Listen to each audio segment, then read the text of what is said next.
My name is Ava Reynolds. I'm 16. Last Tuesday morning at 6:47 a.m., I was standing in my father's study doorway, watching him sign away his parental rights to me, while my stepmother Elena held a champagne flute in one hand and a manila folder in the other. And the only thing I could think was that the folder was the exact shade of beige as the walls in the room where my mother died 12 years ago. Sign here, Daniel, Elena said, tapping a manicured nail on the signature line.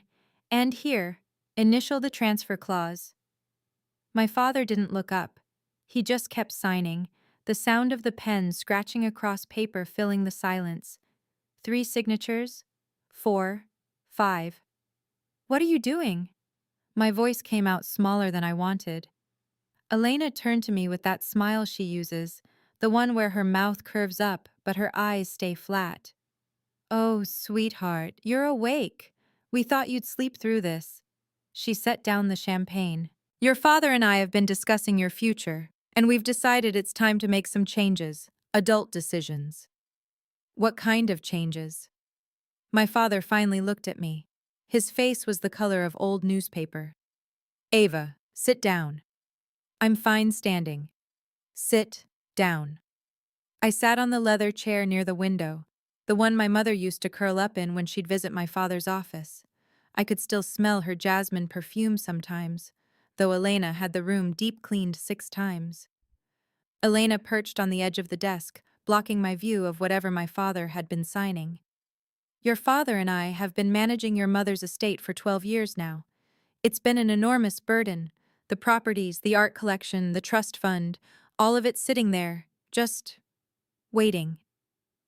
Waiting for what? For you to turn 18, technically. But we've realized something important. She glanced at my father. He was staring at his hands. Your mother would have wanted her legacy to help people, real people, not just one person. My stomach dropped. What does that mean? It means, Elena continued, her voice smooth as glass, that we're transferring everything, the Greenwich house, the Adirondack cabin, the upstate land, the art collection, to the Reynolds Family Foundation. In your mother's name, of course, to honor her memory properly. I looked at my father. Dad? He wouldn't meet my eyes. It's the right thing to do, Ava. Your mother was always generous. She'd approve. She left it to me. My voice shook. The will said. The will said a lot of things. Elena's smile sharpened. But your mother wasn't in her right mind at the end. The cancer medications, the pain. She wasn't thinking clearly about what a 16-year-old could handle. I'm not asking to handle anything. I'm asking you not to steal what's mine. The word hung in the air. Steal. Elena's face went white, then red. She stood up slowly, her champagne flute forgotten. How dare you? After everything we've done for you. 12 years, Ava. 12 years of raising you, feeding you, keeping a roof over your head when we could have… Could have what? I stood up too. Could have what, Elena? Girls, please. My father's voice was weak, tired. No, let her finish. My hands were shaking. You've been counting the days since Mom died, waiting for the chance to take everything she left me. You moved Harper into Mom's studio. You sold Grandma's paintings to pay for Harper's NYU tuition. You used my education trust fund. That money was wasted on you. Elena's voice cracked like a whip. Harper actually appreciates art. Harper has talent. Harper has a future. You just paint your little watercolors and hide in corners like a ghost. That's enough. My father stood, but he didn't look at me. He looked at Elena. We agreed to keep this civil. Civil?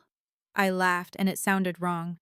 You're taking everything Mom left me and you want me to be civil about it? Elena picked up the folder, holding it against her chest like a shield.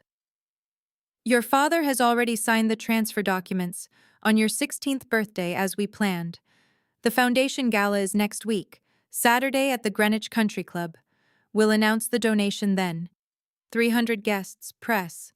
The whole town will see how we're honoring Charlotte's memory. By erasing mine?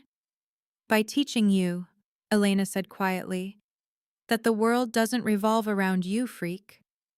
There it was. The word she'd been using since I was 4 years old. Freak. Because I looked like my mother. Because I painted like my mother. Because I existed. Before I go on, if stories about standing up for yourself mean something to you, please hit like and subscribe and tell me in the comments where you're watching from right now and what time is it there. My father cleared his throat. Ava, this isn't personal. It's about doing what's right for Charlotte's legacy. Charlotte's legacy is me, I whispered. I'm her daughter. You're our dependent, Elena corrected. And as your legal guardians, we make the decisions until you're 18. By then, the transfer will be complete, the foundation will own everything, and you'll finally learn to be grateful for what you have instead of grasping for what you think you deserve. She walked past me toward the door, then paused. Oh, and Ava? I've enrolled you in public school starting Monday. Westbridge Academy was too expensive. Harper needs her graduation funds. The door closed behind her. My father and I stood in silence. Dad, I said, please, don't do this. He looked at me finally, really looked at me, and for a second I thought I saw something. Regret, maybe, or guilt. But then he shook his head. Your mother's gone, Ava. It's time you accepted that. I accepted it 12 years ago, but her will is being handled by the proper authorities. Elena's lawyers have reviewed everything. It's all legal. Where's the original will? Mom's copy? His jaw tightened. I don't know what you're talking about. Yes, you do. Mom kept everything in the lockbox at the bank. Her jewelry, her documents, her letters. Where is it? There is no lockbox. I saw it when I was little, before she died. She showed me the key. It had a little star charm on it because she called me. That's enough, Ava. His voice was final. Go to your room. We'll discuss your new school schedule at dinner. I walked to the door, then stopped. Mom told me something once. She said if anything happened to her, I should find Margaret Ellis. She said Margaret would help me. My father's face went pale. Margaret Ellis has nothing to do with this family. She was Mom's best friend. She was a bitter woman who filled your mother's head with paranoid nonsense. Stay away from her. Why? Because I said so. I left the study and climbed the stairs to my room, the smallest bedroom on the third floor, the one that used to be storage. Elena had decorated Harper's room with Mom's furniture. My room had a twin bed and a desk I'd bought at a yard sale with babysitting money. On my pillow was a note in Elena's handwriting. Stay out of sight, freak. Foundation gala planning all week. Don't embarrass us. I sat on the bed and stared at that note for 10 minutes. Then I pulled out the shoebox from under my bed, the one with my mother's watercolor set, the brushes she'd used, the single photo of us I'd managed to keep. In the photo, I was 3. We were at the Adirondack cabin. She was teaching me to paint, her hand guiding mine, both of us laughing. On the back, in her handwriting, my little star, you are enough. Let me take you back 14 years to when I was 2 and my mother was still alive, and the house in Greenwich wasn't yet a mausoleum. My earliest memory is of color: alizarin crimson, cadmium yellow, cerulean blue. My mother's art studio smelled like linseed oil and turpentine, and she'd let me sit on the floor with my own little palette while she worked on her big canvases. Abstracts mostly, huge swirls of emotion rendered in oil paint. Art isn't about making pretty pictures, little star, she'd say. It's about telling the truth when words aren't enough. She had this laugh, this bright, surprised laugh like she'd just discovered something wonderful. She'd laugh while she painted, laugh while she made pancakes, laugh while she braided my hair. I remember the cabin in the Adirondacks best, 3 hours north of Greenwich, hidden in the woods near Lake Champlain. My mother inherited it from her mother, my grandmother, along with the art collection, 23 original paintings by artists my grandmother had befriended in New York in the 1960s. Some were worth thousands. Some were worth more than the cabin itself. "This will all be yours someday," Mom told me once. We were sitting on the cabin's porch, watching the lake turn silver in the sunset. I was 4. She was thin by then, the cancer already eating her from the inside. The cabin, the paintings, the house in Greenwich, all of it, little star.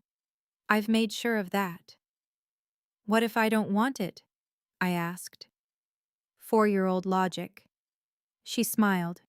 "Then you sell it and use the money to travel the world. Or go to art school, or buy 100 puppies. I don't care what you do with it as long as it's yours to choose." "Promise?" "Promise." She pulled me close. "I've written it all down. My lawyer has a copy, Margaret Ellis has a copy, and when you're old enough, you'll have a copy too. No matter what happens to me, you'll be protected." "What could happen to you?" She was quiet for a long time. "Your father loves you, Ava, but he's weak, and weak people make selfish choices when they're scared. If he ever tries to take what's yours, you fight. You hear me? You don't be polite. You don't be quiet. You fight." I didn't understand then. I do now. My mother died 6 weeks later. I was 4 years and 7 months old. The funeral was at Evergreen Cemetery in Greenwich on a Tuesday morning with freezing rain. I wore a black dress that was too big and shoes that pinched my toes. My father cried through the whole service. Elena Whitaker sat 3 rows back, wearing a navy suit and holding Harper's hand. Harper was 2. Elena had been my father's business associate. That's what everyone called her. 3 months later, Elena moved into our house. 6 months after that, she and my father got married in a quiet courthouse ceremony. Harper became my stepsister. Then Ethan was born a year later. The house changed. My mother's studio became Harper's playroom. The art supplies were boxed up. The paintings were taken down and put in storage, except for 3 that Elena sold for living expenses. I was 5 when Elena first called me freak. I'd asked why Harper got to sleep in Mom's old bedroom when it was supposed to be mine. Elena had looked at me like I was something she'd stepped in and said, "Stay out of sight, freak, adults are talking." The word stuck. By the time I was 7, even Harper used it. But I had the cabin. In my mind, at least. Every night before bed, I'd close my eyes and imagine walking through those rooms. The creaky porch boards, the wood stove, the big window overlooking the lake. My mother's paintings hanging on the knotty pine walls. "Someday," I'd whisper to myself, "someday, it'll be mine again." 12 years. That's how long I waited. Now I was 16, and Elena was taking it all. The week before the gala, I lived like a ghost. Elena had her event planner in and out of the house daily, florists, caterers, graphic designers working on the foundation brochure. I heard them talking in the living room about Charlotte Reynolds' artistic legacy and generous donation to the arts. Generous, like it was Elena's to give. I went to my new school, Westbridge Public High, and tried to focus on algebra and English lit, but all I could think about was the transfer documents my father had signed. All I could think about was Saturday night, when Elena would stand in front of 300 people and announce she was donating my inheritance to a foundation she controlled. On Thursday afternoon, I was in the school library trying to finish a history essay when my phone buzzed. Unknown number. "Is this Ava Reynolds?" "Yes." "My name is Margaret Ellis. I was your mother's friend." My heart stopped. "How did you get my number?" "I've had it for years, sweetheart. I've been waiting for the right time to call. I think that time is now." She paused. "Your father signed the transfer documents on Tuesday, didn't he?" "How did you know?" "Because your mother predicted he would.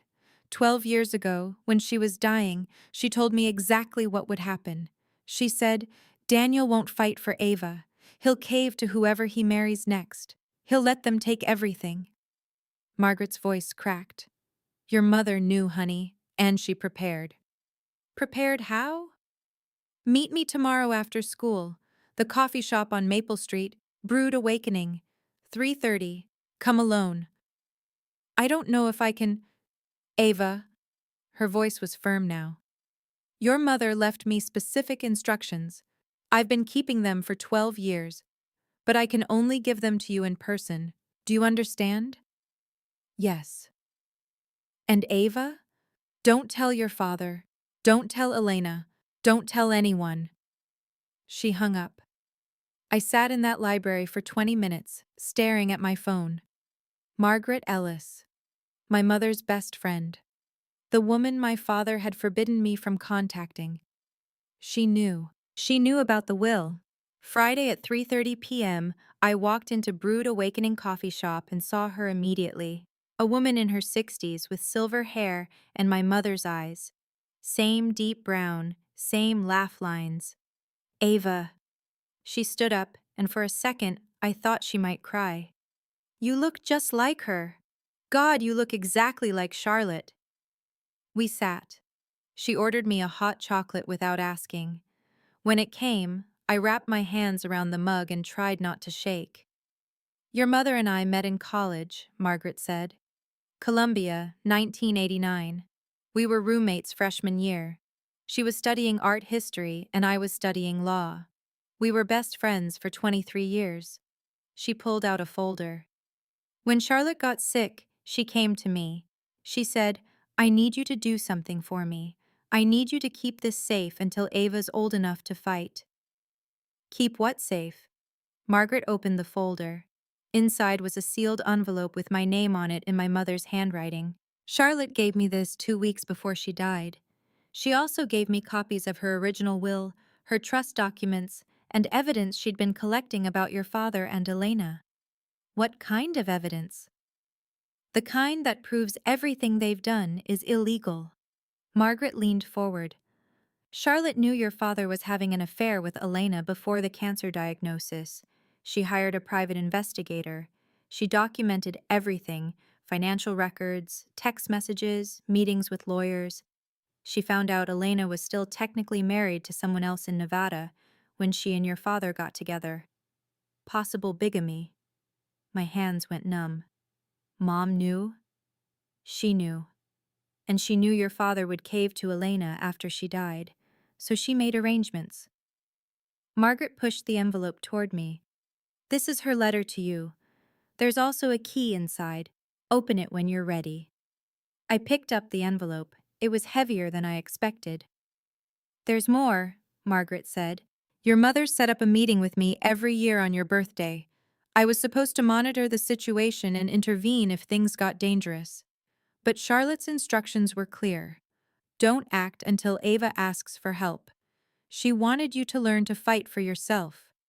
But I was 4. She knew it would take time. She knew you'd need to grow up, get strong. She said, if Ava comes to you, then she's ready, but don't rob her of the chance to choose. Margaret's eyes were wet now. I've been watching from a distance for 12 years, Ava. Watching you go to that awful new school. Watching Elena erase your mother from that house. Watching your father turn into a stranger. It's been the hardest thing I've ever done, waiting when I wanted to tear that woman apart. The gala is tomorrow night, I said. Elena's going to announce the transfer. My father already signed the documents. He signed documents, Margaret corrected, but he didn't sign the right ones. The original will is still valid. It was never legally changed. Elena's lawyers are either idiots or accomplices, but either way, the transfer is fraud. How do I prove that? Read the letter. Then call me. We have 24 hours to stop this. I took the envelope home and locked myself in my room. Harper was at NYU for the weekend. Ethan was at a friend's house. My father and Elena were downtown finalizing gala details. I sat on my bed and opened the envelope. A brass key fell out first, small, old-fashioned, with a tiny star charm attached. The key to the lockbox. Then I unfolded the letter. My mother's handwriting, still perfect after 12 years. My dearest Ava, if you're reading this, then I'm gone, and your father has done exactly what I knew he would do. He's let someone take what I left you. I'm sorry I can't be there to stop it myself. I'm sorry I can't protect you the way I want to. But I can do this. I can leave you the tools to protect yourself. Do you remember the cabin? Do you remember me telling you it would be yours someday? I meant it. I still mean it, even now. The cabin, the house in Greenwich, the upstate land, the art collection, everything. It's yours. I've made sure of that in ways that can't be undone, even by lawyers and lies. The original will is with my attorney, Lawrence Mitchell. His office is at 447 Riverside Avenue in Greenwich. This copy I'm leaving with Margaret is incomplete. Enough for you to know I'm telling the truth, but not enough to prove anything on your own. You'll need Mr. Mitchell's help for that. Inside the lockbox at Greenwich National Bank, Box 447, you'll find the original will, signed and notarized, trust documents establishing the Charlotte Reynolds Education Fund with you as sole beneficiary, property deeds for the cabin and upstate land in your name, provenance records for Grandma's art collection, bank statements showing your father and Elena draining your trust fund, a handwritten note from Elena to your father that says, "Keep this away from A," referring to the will, evidence of Elena's prior marriage in Nevada, never legally dissolved. I've been preparing for this for 3 years, little star. Since the day I got diagnosed. I knew your father wouldn't fight for you. I knew he'd choose comfort over courage. I knew whoever he married next would see you as a threat. You're not a threat. You're not a burden. You're not a freak. You are my daughter. You are enough. You always were. Don't be polite. Don't be quiet. Fight. All my love, Mom. P.S. Margaret has instructions to help you when you're ready. Trust her. She loved me and she loves you. I read it 3 times. Then I lay on my bed and cried for 20 minutes. Big, choking sobs that I'd been holding in for 12 years. Then I stopped crying. I wiped my face. I picked up my phone and called Margaret. "I'm ready," I said. "Good. I'll call Mr. Mitchell. Can you get to his office by 9 tomorrow morning? The gala is at 7 tomorrow night. I know, we're cutting it close. But if we move fast, we can stop the transfer before Elena makes her announcement." Margaret paused. "Ava, once we do this, there's no going back. Your father will know you've been planning this. Elena will know. Are you sure?" I looked at my mother's letter. Fight. I'm sure. Saturday morning at 8:55 a.m., I walked into Lawrence Mitchell's office on Riverside Avenue. Margaret was already there, along with a man in his 70s wearing a gray suit. "Ava Reynolds," he said, standing. "I've been waiting 12 years to meet you. I'm so sorry about your mother." "Thank you." He gestured to a chair. "Margaret tells me you've read Charlotte's letter, and you have the key to the lockbox?" I held it up. "Good. We retrieved the box contents yesterday with Margaret as your mother's designated executor. Everything Charlotte documented is still intact." He opened a file on his desk. "Here's what we have. The original will, dated March 15th, 2013, naming you sole heir. Trust documents showing $320,000 deposited for your education, now empty. Bank transfer records showing Elena and your father moved that money to Harper's accounts. Property deeds showing the cabin and land were never in your father's name. They went directly to you through your grandmother's estate. And this." He held up a photograph, a handwritten note in Elena's writing. "Keep this away from A. She can't know about the will until after the transfer." "This proves intent to defraud," Mr. Mitchell said. "Combined with the trust fund theft and the forged transfer documents, because your father can't legally give away property he doesn't own. We have a strong case." "What do we do?" "We go to the gala tonight. We wait until Elena makes her announcement, and then we present the evidence publicly." He looked at Margaret. "It's risky. Elena could argue we're harassing her. She could call security." "She could," Margaret said, "but she won't. Because there will be 300 witnesses, including Marcus Brennan from the Greenwich Times and Stella Morrison from the Arts Council. Charlotte specifically asked me to invite them years ago. They've been waiting for this story." "Charlotte planned this?" I whispered. "Every detail," Margaret said. "She knew Elena would want a big public moment. She knew Elena's ego would demand recognition. So she made sure when that moment came, you'd be ready to take it back." Mr. Mitchell handed me a folder. "This is a certified copy of the original will. a court order preventing the transfer, and a cease and desist against the Reynolds Family Foundation. When Elena makes her announcement, I'll present these documents. You don't have to say anything if you don't want to. I want to, I said. I want to say something. Then say it, but keep it brief. Let the documents speak for themselves. That night at 6:45 p.m., I put on the only dress I owned, a simple black one I'd worn to last year's school concert. I pulled my hair back. I put on the bracelet my mother left me, the one with the tiny star charm. Then I walked downstairs. Elena was in the foyer, checking her makeup in the mirror. She wore a cream-colored gown that probably cost more than my entire wardrobe. When she saw me, her face tightened. "What are you doing?" "Going to the gala." "Absolutely not. I told you to stay in my room." "I know." I picked up my coat. "But it's a public event, Elena." I checked.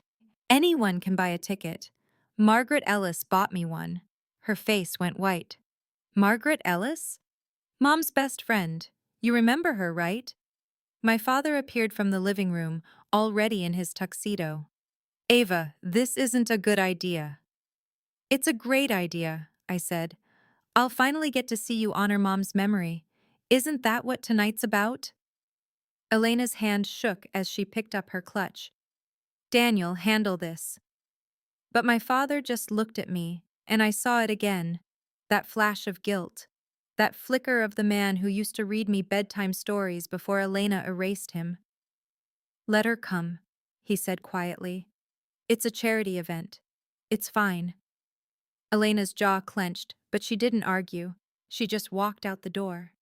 The Greenwich Country Club was everything Elena loved: marble floors, crystal chandeliers, waiters in white gloves carrying champagne. The ballroom was packed with 300 guests in evening wear, all gathered around tables draped in white linen. I found Margaret and Mr. Mitchell at a table in the back. Marcus Brennan was there too, notebook ready. Stella Morrison from the Arts Council sat across from them, watching the stage. "You okay?" Margaret whispered. "I will be." At exactly 7:30 p.m., Elena walked onto the stage. The lights dimmed. A slideshow started behind her. Photos of my mother. Young, healthy, smiling, painting in her studio, holding me as a baby. "Good evening," Elena said into the microphone. Her voice was smooth, practiced. "Thank you all for being here tonight. We've gathered to celebrate an extraordinary woman, Charlotte Reynolds, artist, mother, philanthropist." Philanthropist. My mother, who Elena had never met while she was alive. "Charlotte believed art could change lives," Elena continued. "She believed in supporting young artists, in preserving our cultural heritage, in giving back to the community that nurtured her talent. And tonight, in her honor, I'm thrilled to announce that the Reynolds family is making a transformative gift to the Reynolds Family Foundation." Applause, cameras flashing. "We are donating the entirety of Charlotte's estate, her home in Greenwich, her beloved cabin in the Adirondacks, her family's land upstate, and her mother's prestigious art collection. Combined, these assets are valued at over $3.2 million. Gasps. More applause. Elena smiled. "This donation will fund art scholarships for underprivileged students, preserve Charlotte's legacy for future generations, and ensure that her passion for the arts continues to inspire. My husband Daniel and I are honored to steward this gift in Charlotte's name." She gestured to my father. He stood up from his table and walked onto the stage, carrying a leather folder. "The transfer documents." "Tonight," Elena said, "Daniel will sign the final transfer paperwork, making this gift official. Charlotte's legacy will live on through the foundation she would have loved." My father opened the folder. He picked up a pen. Margaret squeezed my hand. "Wait," she whispered. My father signed the first page, then the second. "Now," Margaret said. Mr. Mitchell stood up. "Excuse me." The room went silent. Every head turned. Elena's face went from triumph to confusion to rage in 3 seconds flat. "This is a private event." "It's a public charity gala," Mr. Mitchell said calmly, walking toward the stage. "And I'm Charlotte Reynolds's estate attorney. I have information this audience needs to hear before that document is finalized." "Security!" Elena hissed. But Marcus Brennan was already standing, camera out. Stella Morrison was recording on her phone. No security guard was going to remove a lawyer in front of 300 witnesses and 2 journalists. My father set down the pen. "What's going on?" "What's going on, mister?" Mitchell said, reaching the stage. "Is that you're attempting to transfer property you don't own. Property that belongs to Charlotte Reynolds's sole heir, her daughter, Ava." He held up the original will. "This is Charlotte's will, dated March 15, 2013, properly signed and notarized. It names Ava Reynolds as the sole beneficiary of her entire estate, not the Reynolds Family Foundation, not Daniel Reynolds, not Elena Whitaker Reynolds. Ava." Elena's face lost all color. That will was outdated. Charlotte changed her mind before she died." "Show me the updated will," Mr. Mitchell said. "I don't have it with me." "Because it doesn't exist. Charlotte never changed her will. You hid the original and told Daniel it was lost. But Charlotte gave me a copy 12 years ago, and she gave another copy to Margaret Ellis to keep safe until Ava was old enough to fight for what's hers." Margaret stood up from our table. The slideshow behind Elena was still running, photos of my mother. The irony was perfect. "Furthermore," Mr. Mitchell continued, "we have evidence that you and Daniel Reynolds have been systematically defrauding Ava for 12 years. You drained her education trust fund, $320,000, to pay for your daughter Harper's tuition. You sold pieces of her grandmother's art collection without permission. You attempted to transfer property deeded directly to Ava through her grandmother's estate. And you did all of this while telling Ava she had no claim to her mother's legacy." He held up the handwritten note. Elena's note. "Keep this away from A." A ripple went through the crowd. Whispers. Shocked faces. Elena grabbed the microphone. "This is absurd. Daniel, tell them. Tell them we've been protecting Ava. Tell them Charlotte wanted this." But my father was staring at the will in Mr. Mitchell's hand. His face had gone gray. "You told me the will was lost," he said to Elena. "You said Charlotte never finalized her estate plan." "She didn't. She was sick, Daniel. She wasn't thinking clearly." "She was thinking clearly enough to give copies to 2 separate people and write Ava a letter explaining exactly what you would do." Mr. Mitchell turned to the audience. "Ladies and gentlemen, Charlotte Reynolds knew her husband would remarry. She knew his new wife would see Ava as a threat to her own children's inheritance. So she prepared. She documented everything. She left instructions for her attorney and her best friend to wait until Ava was old enough to understand what had been stolen from her. That day is today." Margaret walked up onto the stage. She handed me something. My mother's letter. "Ava has something to say," Margaret said. I walked to the microphone on shaking legs. 300 people stared at me. My father looked like he might be sick. Elena looked like she wanted to kill me. I thought about my mother's last words. "Don't be polite. Don't be quiet. Fight." "My name is Ava Reynolds," I said. My voice came out stronger than I expected. "I'm 16 years old. 12 years ago, my mother died and left me everything she owned. Not because she didn't trust my father, not because she didn't believe in charity, but because she knew what would happen if she didn't protect me." I held up the letter. "My mother wrote me this letter 2 weeks before she died. She told me exactly what my father and his new wife would do. She told me they'd erase her from the house, that they'd drain my trust fund, that they'd try to steal my inheritance and call it charity. She told me to fight." Elena tried to grab the microphone. "You ungrateful little—" "I'm not finished." I stepped back. "My mother knew you'd call me names, Elena. She knew you'd treat me like I was invisible. She knew my father would be too weak to stop you.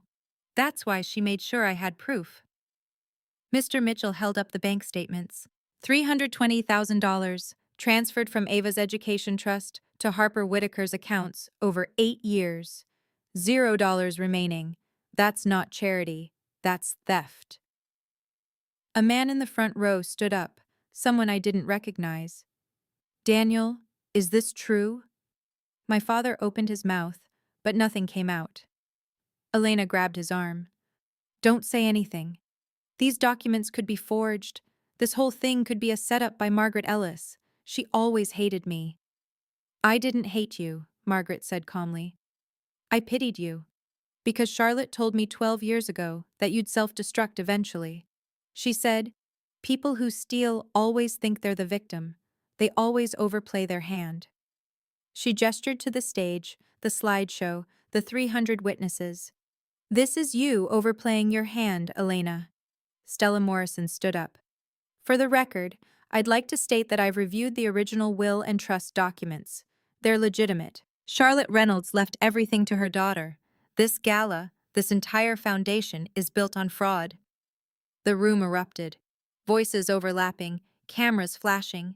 Someone shouted, "Call the police!"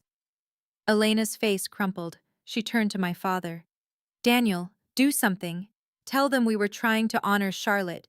Tell them Ava's lying. But my father was looking at me, really looking at me for the first time in 12 years. You have her eyes, he whispered. Charlotte's eyes. I have her everything, I said. Her house, her cabin, her art, her trust fund, or what's left of it after you gave it to Harper. I didn't know. His voice broke. Elena said you'd be taken care of. She said the foundation would benefit you too. Did you really believe that, Dad? Or did you just not want to fight her? He didn't answer. He just stood there while Elena fell apart beside him, screaming about lawyers and defamation and how dare we embarrass her at her own event. It's not your event, I said quietly. It's my mother's, and she'd be ashamed of what you've turned it into. Mr. Mitchell held up a court order. This is a temporary injunction preventing the transfer of any assets from the Charlotte Reynolds estate to the Reynolds Family Foundation, pending a full investigation into financial fraud and asset misappropriation. The Greenwich Police Department has been notified. Elena Whitaker Reynolds, you'll be hearing from them shortly. 2 security guards approached the stage, not to remove us, but to escort Elena away from the microphone. She fought them, still screaming, still insisting she'd done nothing wrong. My father followed her, silent and defeated. I stood on that stage for another 30 seconds, watching the crowd.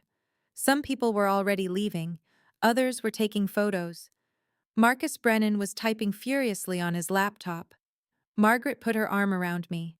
You did it, sweetheart. Your mother would be so proud. I didn't feel proud. I felt empty. Like I'd just run a marathon and collapsed at the finish line.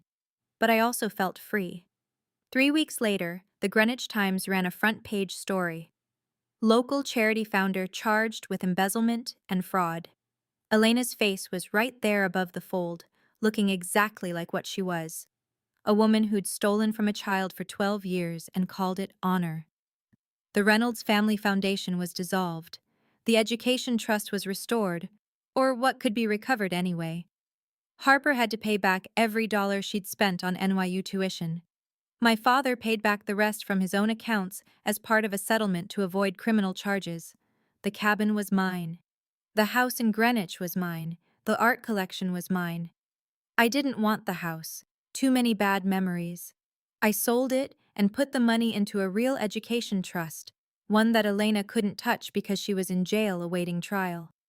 I kept the cabin, and I kept my mother's paintings. 6 months later, I sat on the cabin's porch, watching the lake turn silver in the sunset, exactly like I'd done with my mother when I was 4. I was 17 now, still in high school, still painting. But I wasn't invisible anymore. Margaret visited every weekend. We'd drink tea and talk about my mother, the real woman, not Elena's sanitized version. Margaret told me stories about college, about my mother's terrible cooking and her beautiful laugh and the way she'd fight for her friends without hesitation. She'd fight for anyone, Margaret said, except herself. That's why she made sure you'd learn how. My father wrote me letters. I didn't open them. Maybe someday I would. Maybe not. Harper and Ethan sent a card on my birthday. Harper's note said, "I'm sorry, I didn't know." I believed her. She was 12 when the trust fund transfers started. She'd just been a kid who got used to money that wasn't hers. I wrote back, "I forgive you, but I can't have you in my life right now. Maybe later." Maybe was the kindest word I had. I didn't go to the sentencing hearing when Elena was convicted of embezzlement, fraud, and conspiracy to defraud a minor. 12 years in prison, one for every year she'd stolen from me. Margaret went. She said Elena stood up and blamed everyone, me, my father, the lawyers, even my dead mother, for ruining her life with paranoid preparations. The judge didn't buy it, Margaret told me.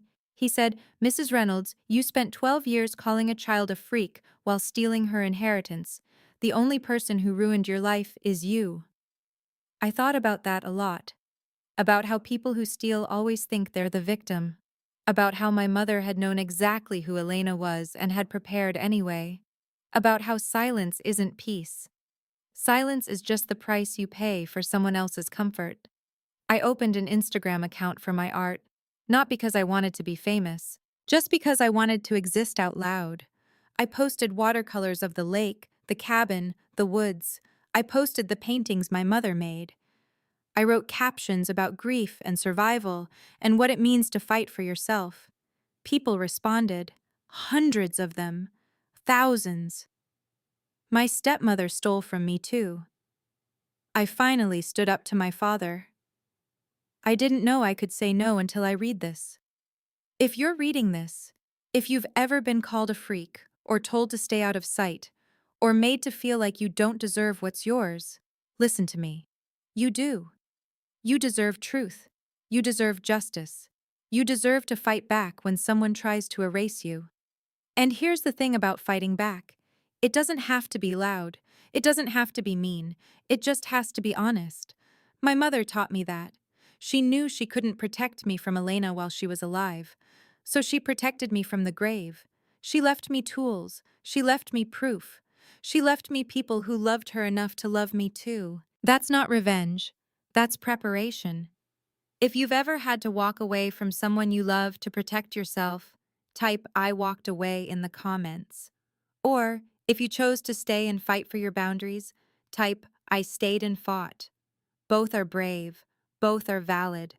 If this story meant something to you, check the description for more stories just like this one. Thank you for being here. The lake is beautiful today. The sun is setting. I'm painting. And I'm enough.